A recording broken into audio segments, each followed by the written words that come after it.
বাবু হওয়ার পরে সবাই মোটামুটি ফোন দিয়ে রেগুলার বাবুর খোঁজ নেয়। বাবু ঠিকমতো বুকের দুধ পাচ্ছে কিনা, রাতে ঠিকমতো ঘুমায় কিনা, বাবুর গ্রোথ হচ্ছে কিনা।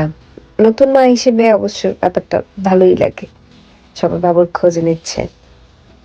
একটা মাত্র মানুষ আছে যে ফোন করে প্রথমে আমার খোঁজ নেয়, আমি ঠিকমতো খেতে পারছি কিনা, আমার ঘুম হচ্ছে কিনা, আমি ওয়েট লস করেছি, চেহারা ভেঙে গেছে। এইগুলো সবার আগে একটা মানুষই নোটিস করে, সেটা হচ্ছে আমার মা। আমি জানি না কেন মানুষ ভুলে যায় একটা নতুন প্রাণকে জন্ম দিতে গিয়ে একটা মায়ের শরীরে যে কি পরিমাণ পরিবর্তন আসে, হরমোনাল পরিবর্তন, মানসিক পরিবর্তন, ডিপ্রেশন, নানান কিছু, খাবারের পরিবর্তন, এগুলো কেন যেন কারো মাথায় থাকে না। কেউ ফোন দিয়ে না জিজ্ঞেস করে না তুমি ঠিক আছো, তুমি খেতে পারছো।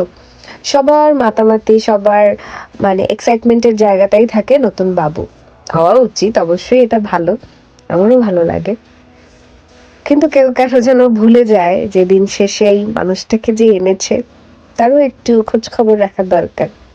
আর সেটা একমাত্র আসলে মা ছাড়া কেউ রাখে না।